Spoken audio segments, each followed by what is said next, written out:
Halo guys, kali ini saya akan menjelaskan tentang menghadapi new normal.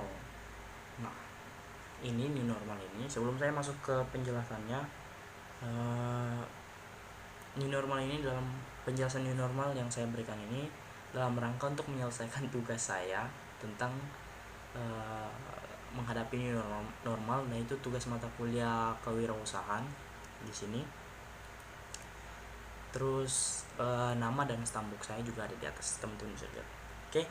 Nah, sebelum masuk ke penjelasannya kita intro dulu.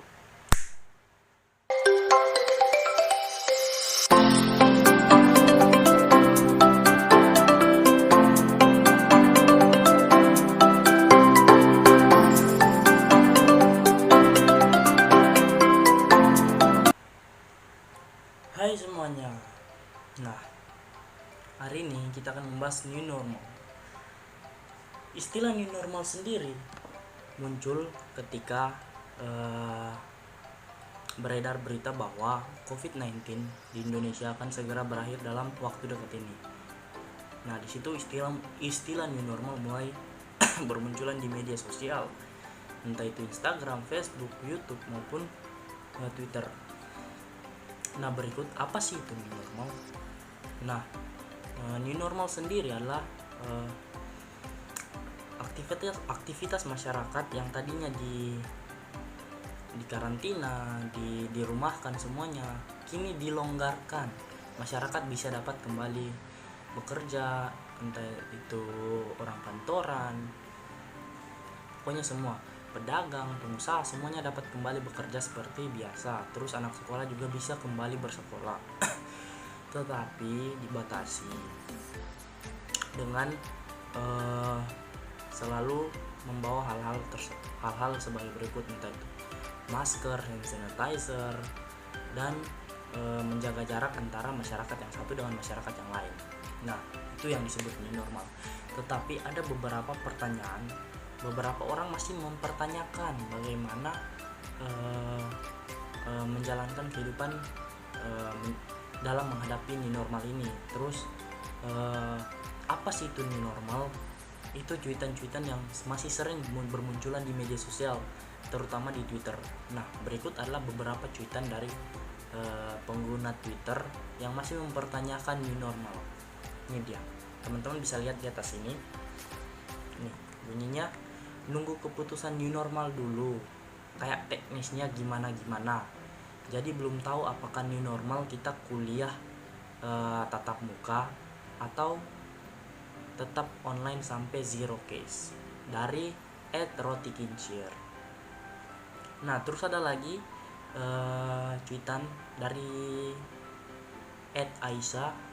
Bagaimana new normal diterapkan di sini di saat orang-orang masih belum mengerti apa yang dinamakan antri. Nah, itu adalah contoh-contoh yang masih mempertanyakan bagaimana new normal akan berjalan di Indonesia. Tapi ada juga beberapa yang sudah membagikan tips and trick bagaimana cara menghadapi new normal atau menerapkan new normal dalam kehidupannya. Berikut adalah beberapa tips. Ada 7 tips. Nah, yang pertama itu wajib memakai masker saat keluar rumah. Kenapa? Karena sesuai saran dari Center for Disease Control and Prevention, lembaga kesehatan Amerika Serikat, yang mengatakan bahwa kita perlu mengenakan masker kain di tempat umum. Dengan mengenakan masker, kita diharapkan dapat memperlambat mencegah penyebaran virus dari satu orang ke orang lain. Nah, itu yang penting disarankan pemerintah agar saat kita keluar rumah kita dapat memakai masker, karena kita tidak pernah tahu orang yang berpapasan dengan kita dia sudah terpapar virus corona atau COVID-19 atau belum. Kita juga tidak pernah tahu orang yang bersentuhan dengan kita atau menyentuh kita itu sudah terinfeksi atau belum. Jadi sebaiknya kita menggunakan masker saat bepergian keluar. Yang kedua yaitu kita wajib membawa hand sanitizer. Di sini dituliskan bahwa kondisi new normal membuat kita terpaksa lebih sering berada di luar rumah. Kita semua akan kembali sentuhan dengan apapun yang ada di sekitar kita. Oleh karena itu dipastikan selalu membawa hand sanitizer kandungan 70% kemanapun berpergian. Gunakan hand sanitizer setelah beraktivitas dan setelah melakukan hal apapun. Di sini dijelaskan, sudah jelas bahwa hand sanitizer sangat dibutuhkan dalam menjelang new normal. Kenapa? Karena kita semua pasti akan beraktivitas, kembali keluar rumah, entah itu bersekolah, bekerja, kuliah, dan lain-lain. Nah, di saat seperti itu, saat bekerja, saat kuliah, pasti kita selalu menyentuh sesuatu, entah itu barang-barang atau badan teman kita sendiri. Nah, ada baiknya kita membawa hand sanitizer. Kenapa? Saat kita selesai menyentuh sesuatu tersebut atau barang tersebut, pastikan kita selalu membersihkan tangan kita menggunakan hand sanitizer, karena itu juga akan memperkecil penyebaran virus corona. Yang ketiga itu bersihkan tempat dengan disinfektan. Di sini dituliskan lakukan pembersihan tempat yang akan kita sentuh dengan disinfektan. Jangan biarkan kursi dan meja yang kamu singgahi dalam kondisi terawat atau disentuh orang lain. Sejauh ini ada beberapa jenis disinfektan yang bisa kita gunakan. Yang pertama itu alkohol yang berkadar 70% yang bisa disemprotkan ke permukaan barang-barang yang sering digunakan. Kedua, kita juga bisa menggunakan disinfektan lain seperti yang dibuat menggunakan campuran larutan Baiklin dan air. Nah, di sini untuk kayaknya ini untuk orang-orang yang bekerja dan yang masih bersekolah atau yang sudah bersekolah di sekolah wajib tempat mereka itu disemprotkan disinfektan. Kenapa? Karena kita tidak pernah tahu setelah mereka singgah di tempat itu ada orang lain yang singgah dan orang lain itu sudah terpapar atau belum. Nah, makanya harus disemprotkan disinfektan karena itu akan menurunkan risiko kita terkena atau mereka terpapar COVID-19. Oke. Nomor 4, berkumpul di keramaian. Nah, dari semua anjuran ini merupakan hal yang paling penting, hindarilah berkumpul di keramaian selama kondisi new normal. Ada baiknya kita tetap melakukan hal ini kecuali memang benar-benar perlu, kita tidak benar-benar mengetahui kondisi kesehatan orang yang kita temui. Nah, inilah gunanya kita lebih baik kita menghindari tempat-tempat yang mengundang keramaian seperti mall, tempat-tempat belanja, tempat makan, dan lain-lain. Karena kenapa? Kita tidak pernah tahu orang-orang yang akan berpapasan dengan kita atau yang kita temui itu sudah terpapar atau belum, itu sudah terinfeksi atau belum. Makanya ada baiknya kita pergi ke tempat keramaian atau ke tempat-tempat yang dihuni oleh banyak orang itu seperlunya saja, seperti membeli bahan makanan untuk beberapa minggu atau beberapa bulan, terus untuk membeli alat-alat kesehatan, itu saja. Jika yang tidak diperlukan atau tidak terlalu penting, ada baiknya jangan, untuk memperkecil tingkat penyebaran virus corona. Oke. Yang kelima yaitu membawa peralatan pribadi. Nah, di sini untuk membawa peralatan pribadi, teman-teman, ini dikhususkan untuk orang-orang yang sudah bekerja atau sudah mulai beraktivitas di new normal. Kenapa?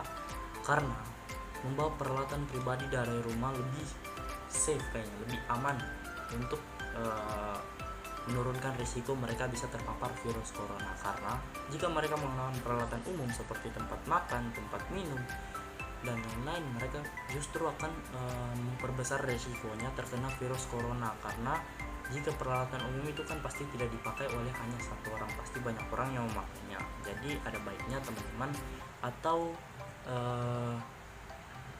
orang-orang yang sudah beraktivitas di luar saat new normal ini, ada baiknya teman-teman membawa peralatan sendiri dari rumah. Terus yang keenam yaitu gunakan metode cashless atau untuk berbelanja. Cashless sendiri adalah menggunakan uang online atau uang virtual, itu seperti Dana, OVO, GoPay, dan lain-lain. Kenapa? Karena jika menggunakan uang tunai, teman-teman, itu pasti akan repot. Kenapa? Karena uang tunai pasti disentuh bukan hanya satu orang, teman-teman. Uang tunai pasti disentuh oleh banyak tangan dan tidak tahu tangan yang mana yang sudah terinfeksi. Oke? Jadi teman-teman lebih disarankan, bukan tidak boleh menggunakan uang tunai, tapi lebih disarankan, lebih dianjurkan untuk menggunakan uang virtual seperti Gojek, OVO, dan lain-lain. Aduh, jadi promosi. Nah, tetapi jika teman-teman sudah teman-teman terpaksa untuk menggunakan uang tunai, ada baiknya teman-teman setelah selesai menggunakan pembayaran menggunakan uang tunai, teman-teman ada baiknya mencuci tangan dengan hand sanitizer atau sabun yang disediakan. Nah, yang terakhir yaitu jalani pola hidup sehat.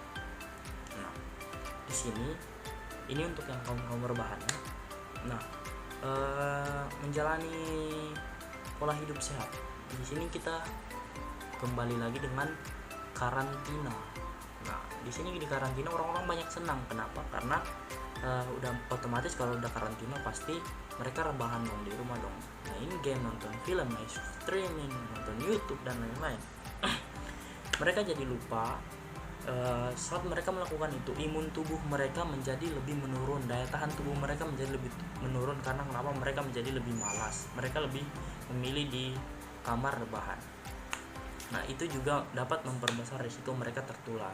Ada baiknya teman-teman di rumah menjalankan aktivitas-aktivitas yang positif seperti berolahraga, berjemur, makan makanan yang sehat. Itu juga dapat memperkuat daya tahan dan imun tubuh teman-teman agar memperkecil risiko teman-teman untuk tertular virus corona atau COVID-19.